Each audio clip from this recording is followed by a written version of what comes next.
दर्शकवृन्द नमस्कार तथा हार्दिक स्वागत गर्न चाहन्छु। तपाईले देखिरहनु भएको छ घरको छतमा मजाले तरकारी फलाइएको छ। आफ्नो घरको छतको सदुपयोग गरेर पनि यस्तो राम्रो तरकारी फलाउन सकिँदो रहेछ। आज म तपाईलाई यो कसरी के फलाइएको छ त्यो सबै म तपाईलाई देखाउँदै छु। भिडियो अन्त्यसम्म रहनुहोला।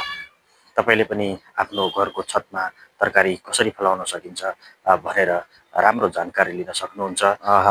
यहाँ चाहिँ टक्क घरको माथि सिमेन्टले माटो हाल्ने ठाउँ बनाएर है यसरी तरकारी रोपिएको छ। यसरी हजुरहरूले पनि रोप्न सकिन्छ। यो हरियो साग हो, 12 महिना रोप्न सकिन्छ। टक्क यहाँ पुदिनो पनि छ है, पुदिनो पनि मजाले रोपिएको छ। यसको चटनी पनि धेरै राम्रो हुन्छ।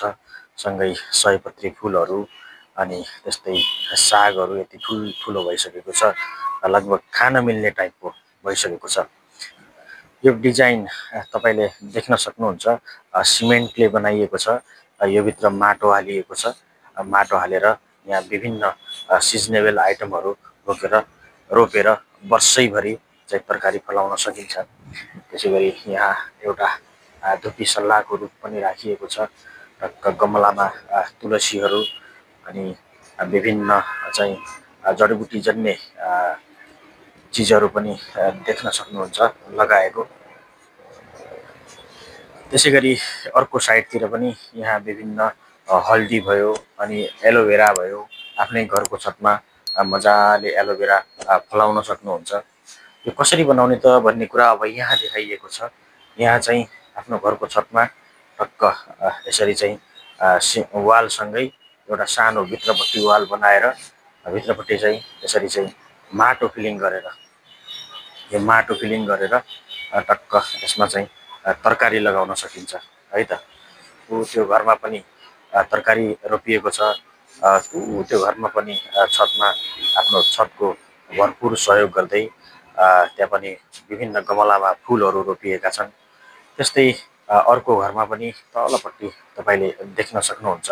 प्राय यहाँ सबै घरमा चाहिँ घरको छतको सदुपयोग गरेर विभिन्न तरकारीदेखि फलफुल जस्ता विभिन्न आइटमहरू तपाईले रोपेको देख्न सक्नुहुन्छ।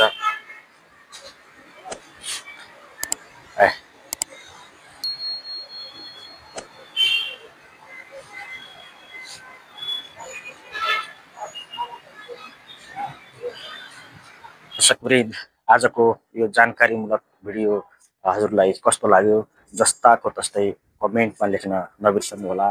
अनि तपाईले आफ्नो घरको छतको सदुपयोग कसरी गर्नुभएको छ त्यो पनि कमेन्टमा लेख्नुहोला।